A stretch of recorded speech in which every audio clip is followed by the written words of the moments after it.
सैनी साहब का स्वागत करें।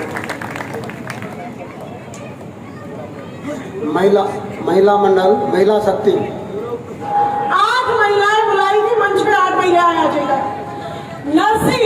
नरसी एक ऐसा सिपाही राजकुमार सैनी जी का है कि जब राजकुमार सैनी जी पर लोग हमलावर हो रहे थे तब नरसी सैनी ने मोबाइल पर आकर, फेसबुक पर आकर उनको मुंह तोड़ जवाब दिया था। जब तक ऐसे नरसी राजकुमार सैनी के सिपाही नहीं बनेंगे, आप हलक में से उनके अपने राज का हिस्सा नहीं ले पाएंगे। तो आपको कसम है, अगर 2024 में भी अगर आप लोग 62% होने के बाद भी अगर आप लोग गली बिछाते रहे तो आपकी महिलाएं आपके घर में सुरक्षित रहेंगी, इस बात की कोई गारंटी नहीं है, ये ध्यान रखना। आपके बच्चों की पढ़ाई सुरक्षित रहेगी, इस बात की गारंटी नहीं है।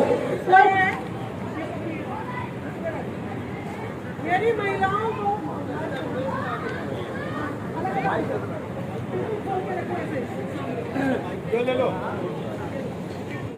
पर भी 50% क्या 1% महिला भी नहीं है, तो ये आपकी महिलाएं संसद में नहीं जा पाएंगी, आपकी महिलाएं विधानसभा में नहीं जा पाएंगी, और आपकी गरीबी का कारण, आपकी अशिक्षा का कारण और आपकी बेरोजगारी का कारण आप खुद होंगे। देखिए, ये लोकसभा सांसद हमारे देश में 543 है और राज्यसभा सांसद 245, कुल सांसद मिलाकर हो गए 788। SC/ST को बाबा साहब ने मजबूर करके 23% आरक्षण दिला रखा है। तो ये बड़ी पार्टियां जो मनुवादी पार्टियां हैं, उन्हें मजबूरी बन जाती है कि 180 सांसद SC/ST के बनाने पड़ते हैं, वो भी वो जो इनकी हाँ में हाँ मिलाए, जो गलत को गलत ना कह सके और सही को सही ना कह सके। देखिए, ओबीसी के सांसद कितने हैं? ओबीसी के पिछड़े के सिर्फ 100, जबकि होने कितने चाहिए? 488 या 388। आपके सांसद कहाँ गए? कौन खा गया? वो सिर्फ और सिर्फ स्वर्ण जाति के लोग खा गए। उसके बाद जो स्वर्ण जाति के सांसद है वो सिर्फ 118 होने चाहिए, लेकिन है कितने? 507। तो आपके साथ भेदभाव ऊपर कुर्सी पर सबसे पहले शुरू होता है, इसीलिए नीचे तक वो भेदभाव चलता रहता है। अब आइए, दूसरी जो महिला है वो ये बता रही है कि मैं जानवरों की गिनती मेरे देश में होती है, गाय की, शेर की, बकरी की, सबकी गिनती होती है। मैं ओबीसी हूँ, मैं SC हूँ, मैं ST हूँ, मेरी गिनती सरकार क्यों नहीं करा रही? क्या मैं गधे घोड़ों से भी कहीं गुजरी हूँ? ये महिला बोल रही है।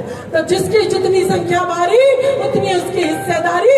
राजकुमार सैनी जी की कॉपी में पहला मुद्दा था कि भाई अगर तुम 3% हो तो 3% पे ही रहो, और अगर मैं 62 हूँ तो मुझे 62 पे लेकर आओ। ये राजकुमार सैनी जी का पहला मुद्दा था।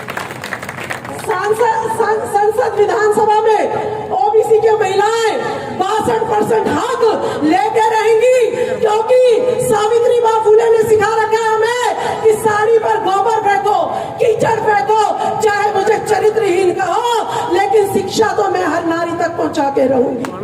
क्योंकि वीर फूले ने हमें संदेश दिया है कि आप मेरा कितना भी शोषण कर लो, ये न्यायालय मुझे न्याय ना दे, ये सरकार मुझे न्याय ना दे, लेकिन मैं खुद हथियार उठाऊंगी और अपने बलात्कारियों को लाइन में खड़ा होकर दूर करके मार दूंगी।